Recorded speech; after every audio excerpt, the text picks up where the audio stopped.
You wouldn't believe it, this car was that old stubborn guy's. The young man found a half-photo sorting his belongings post-funeral. A bright yellow car zoomed by, sending him down memory lane. That car had been like a shadow during the procession, and on the day he saw that particular, it stopped in front of him. Inside, a sad-eyed boy stared. The young man jolted this old stubborn man's son. He walked to the shrine. Bingo, there was the boy. The young man handed him the half-photo. Turns out, the old guy broke his ironclad promise. The obstinate old man had taken the homeless boy in for mere 3 days before breaking his promise, and to add insult to injury, even invented a story that the boy's father had deserted him. This is not just fate playing tricks, it's fate pulling a rather significant prank, indeed. The last passenger the old guy had was that boy.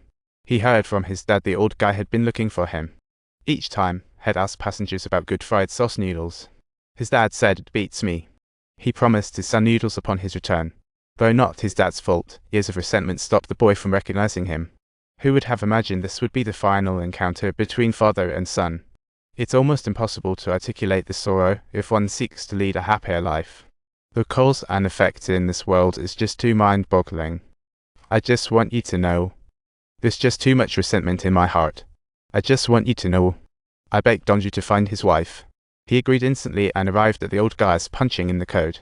He opened the door, marched to the bedroom. The old guy said the $1 million secret hid in the master's wardrobe.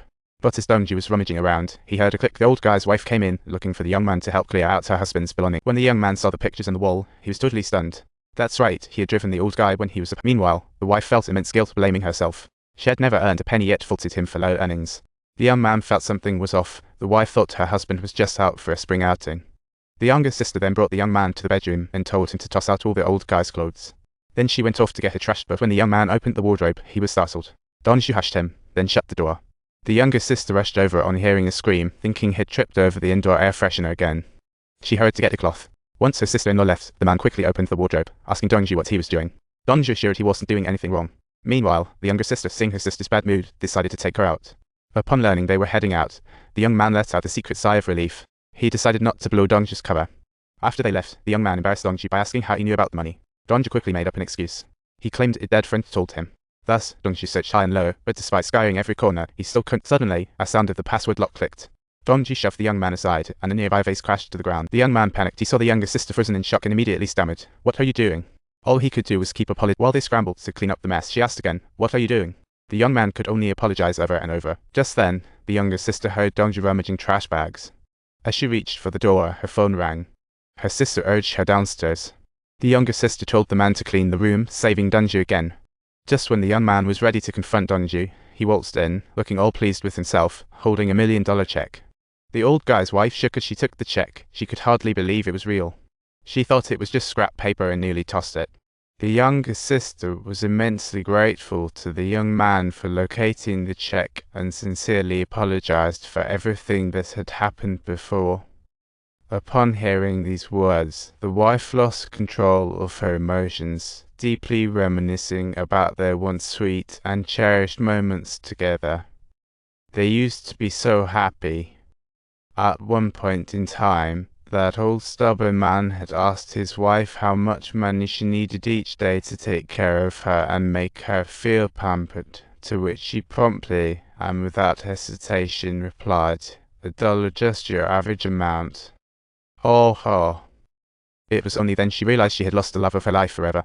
In the end, the old man left this world feeling at peace. 48 hours before her baby's birth, she was killed at home. She became a spirit, unaware of her death.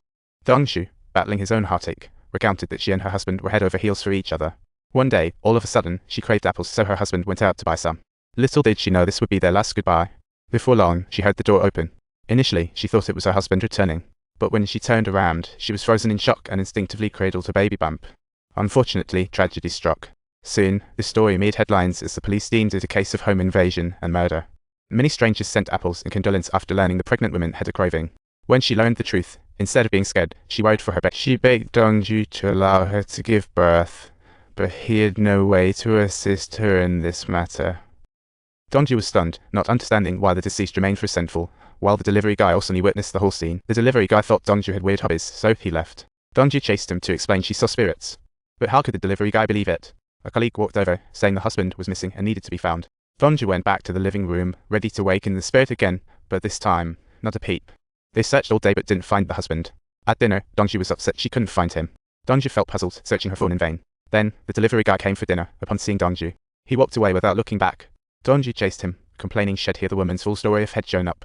The delivery guy felt helpless, and just like that, their conversation ended on a sour note.